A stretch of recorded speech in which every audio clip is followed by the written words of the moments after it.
जी बिस्मिल्लाहिर्रहमानिर्रहीम। मैं नसीम सादिक, आम लोग पार्टी पाकिस्तान से। मैं जो बात करता हूँ अपनी तरफ से बड़ी तहकीक रिसर्च करके कोशिश करता हूँ कि आप जाग जाएं, मेरे जैसे जो सोए हुए हैं। आप जागेंगे तो बात बनेगी, आप जागेंगे तो सिस्टम ठीक होगा, आप जागेंगे तो निज़ाम ठीक होगा। बस एक काम करना है, बिकना नहीं, ना ख़रीदना है। किसको? ज़मीर को। बेचना नहीं, ना वोट की शक्ल में, ना रिश्वत की शक्ल में। पाकिस्तान इस स्टेज पर करप्शन की वजह से पहुंचा है। किन की वजह से? करप्शन की वजह से। करप्शन किन की? ब्यूरोक्रेट की वजह से। करप्शन किन की? जजों की वजह से। करप्शन किन की वजह से? जर्नैल की वजह से। करप्शन किन की वजह से? अवाम में जो करप्ट अनासर उनकी वजह से। करप्शन किन की वजह से? कि जो जागीरदार वडेरे और ज़मींदार बड़े बड़े सरमायादार करप्ट, बिजनेसमैन बड़े करप्ट, ये असम्बलियों में पहुँच गए। ये इसकी सज़ा आपको मिल रही है, करप्शन और सूद की बुनियाद रख दी आपने।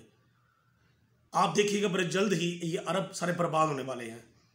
क्यों? इन्होंने अपने पाँव पे खुद कारी मारी। आपने देखा सूद पे इनका निज़ाम चल रहा है, अय्याशी की तरफ आ गए हैं। अब ये इन्होंने तेल पेट्रोल का कोई कारोबार नहीं करेंगे, ये अय्याशी क्या करेंगे?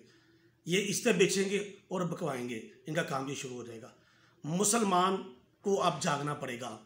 आपको पता है कि सल्तनत उस्मानिया और खिलाफत अंदलस क्यों बर्बाद हुई?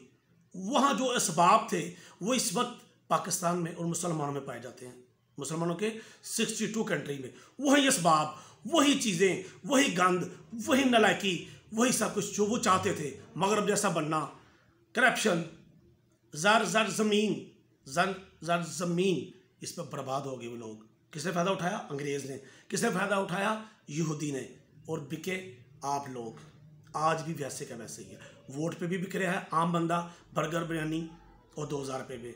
ऊपर बैठा भी बिक रहा है, असम्बली वाला भी बिक रहा है, यूसी पे बैठा हुआ काउंसलर से लेके चेयरमैन भी बिक रहा है, ज़िले से लेके जनाब पंजाब असम्बली से लेके और नेशनल असम्बली तक, सेनेटर से लेके सब अपना अपना हिस्सा वसूल कर रहे हैं।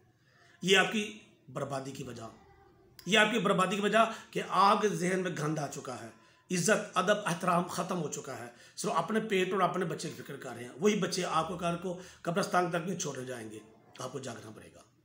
पाकिस्तान के लिए, दीन के लिए, इस्लाम के लिए, इस यहूदी निज़ाम के ख़िलाफ़, इस यहूदी निज़ाम के ख़िलाफ़, अंग्रेज़ के बनाई जमहूरियत के ख़िलाफ़ आपको जागना पड़ेगा।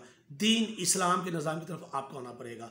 आपको जो मेरे जैसे फर्स्ट स्टेप पे लड़ रहे हैं, जहाद कर रहे हैं, आपको उनका साथ देना होगा। जिस तरह भी आप उनका जहाद में साथ दें, आपको ये इनकलाब में हिस्सा डालना पड़ेगा। इसके अलावा आपके अलावा कोई हल नहीं। वरना ये जो आज पेट्रोल, बिजली, डॉलर का जो हाल है, इसका रिजल्ट अगले महीने आएगा। गरीब आवाम मेरी मुल्क की बर्दाश्त नहीं कर पाएगी। खुदा के लिए कसम उठा के कह रहा हूँ, मेरे मुल्क की आवाम, ये जो महीना चल रहा है जून का, यहाँ जो रेट बढ़े हैं पेट्रोल के और जो बिजली के, अगले महीने उसका रिजल्ट निकलने वाला है। और ये मेरे गरीब मुल्क की आवाम बर्दाश्त नहीं कर सकते कि आपकी हर चीज़ उड़ा के रख देंगे। ये वो लोग जो हाथ जोड़ रहे हैं ना, ये जब हाथ खुलेंगे तो कुछ नहीं बचेगा। उस वक्त से डरें, खुदा के लिए अल्लाह से डरें। कब्र में आपने कुछ नहीं लेके जाना। पाकिस्तान जिंदा।